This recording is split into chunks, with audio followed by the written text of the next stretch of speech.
So I had the chance to meet with some of the kids in the program today. Where are you? Scream out. There you go. I love those kids. And so what I thought I would do, because they gave me a little bit of time to say whatever I want, is offer you a little bit of some observations for your future. I have 5 little rules that you can follow as you find your spark and bring your spark to life. The first is to go after the things that you want. Let me tell you a story. So a friend of mine and I, we went for a run in Central Park. The Roadrunners organization, on the weekends, they host races. And it's very common at the end of the race, they'll have a sponsor who will give away something, apples or bagels or something. And on this particular day, when we got to the end of the run, there were some free bagels. And they had picnic tables set up. And on one side was a group of volunteers. On the table were boxes of bagels. And on the other side was a long line of runners waiting to get their free bagel. So I said to my friend, let's get a bagel. And he looked at me and said, that line's too long. And I said, free bagel. And he said, I don't want to wait in line. And I was like, free bagel. And he says, nah, it's too long. And that's when I realized that there's 2 ways to see the world. Some people see the thing that they want, and some people see the thing that prevents them from getting the thing that they want. I could only see the bagels. He could only see the line. And so I walked up to the line. I leaned in between 2 people, put my hand in the box, and pulled out 2 bagels. And no one got mad at me. Because the rule is, you can go after whatever you want. You just cannot deny anyone else to go after whatever they want. Now, I had to sacrifice choice. I didn't get to choose which bagel I got. I got whatever I pulled out. But I didn't have to wait in line. So the point is you don't have to wait in line. You don't have to do it the way everybody else has done it.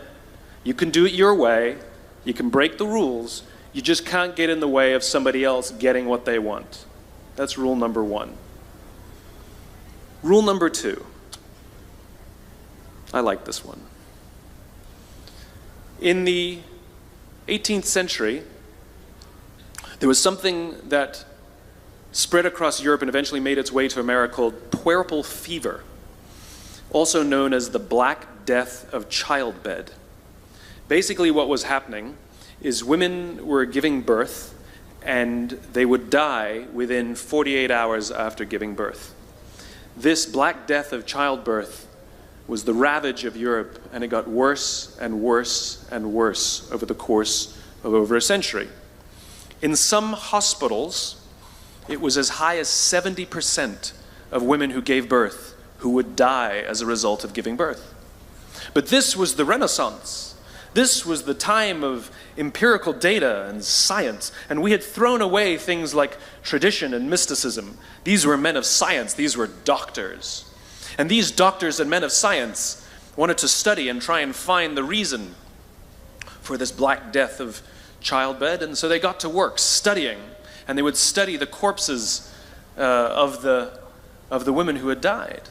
And in the morning they would conduct autopsies, and then in the afternoon they would go and deliver babies and finish their rounds. And it wasn't until somewhere in the mid-1800s that Dr. Oliver Wendell Holmes, father of Supreme Court Justice Oliver Wendell Holmes, realized that all of these doctors who were conducting autopsies in the morning weren't washing their hands before they delivered babies in the afternoon. And he pointed it out and said, guys, you're the problem. And they ignored him and called him crazy for 30 years.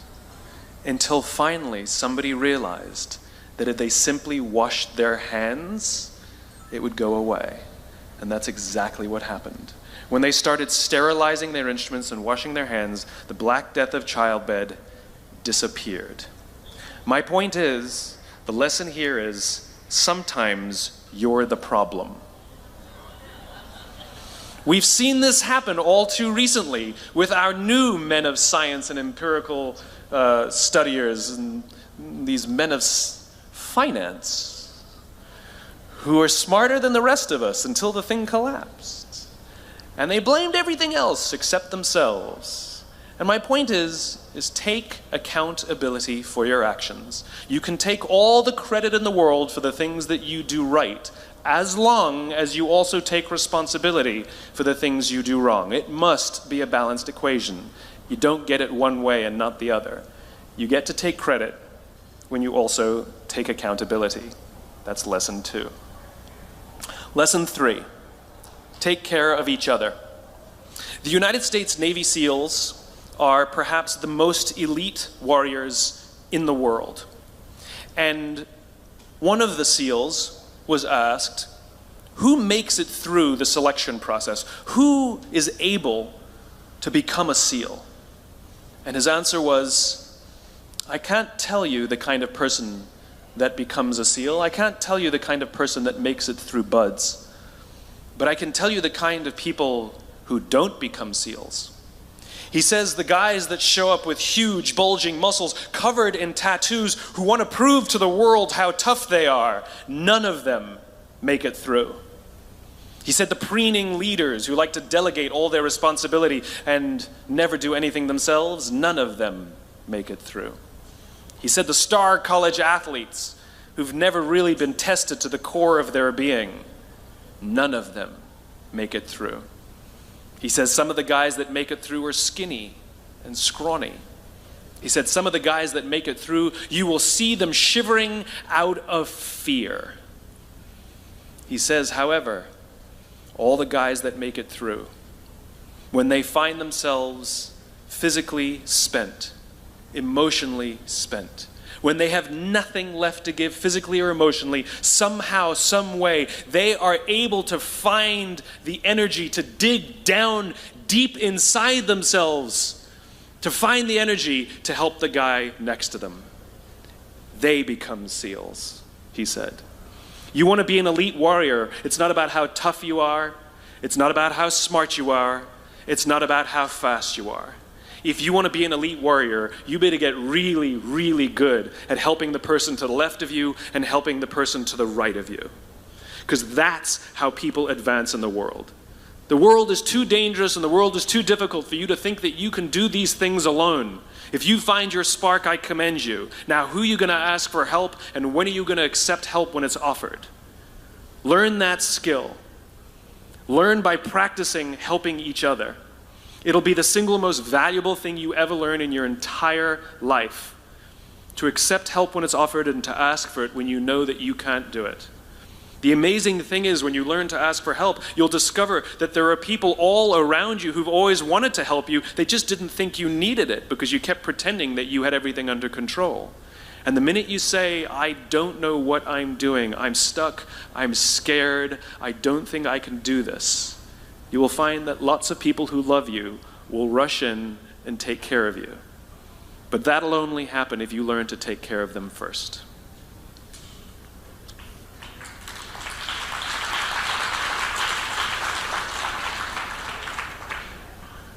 Lesson 4.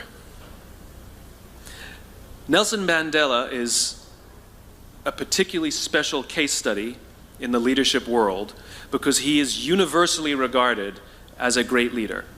You can take other personalities, and depending on the nation you go to, we have different opinions about other personalities. But Nelson Mandela, across the world, is universally regarded as a great leader.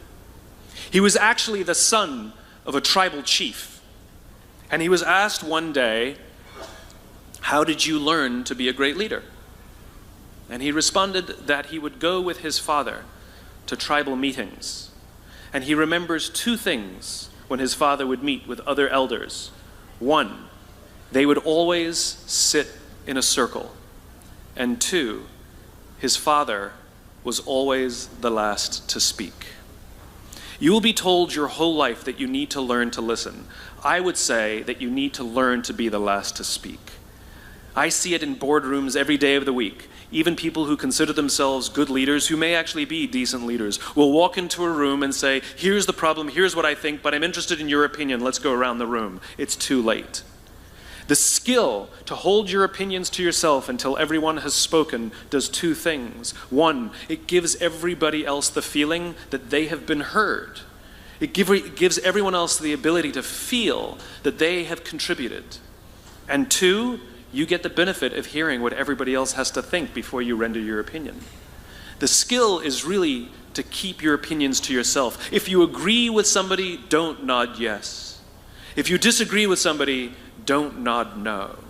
Simply sit there, take it all in, and the only thing you're allowed to do is ask questions so that you can understand what they mean and why they have the opinion that they have. You must understand from where they are speaking, why they have the opinion they have, not just what they are saying. And at the end, you will get your turn. It sounds easy, it's not. Practice being the last to speak. That's what Nelson Mandela did. Number 5. It's Monty Python. 1, 2, 5, 3. For all the other nerds in the audience. There's one. Number 5.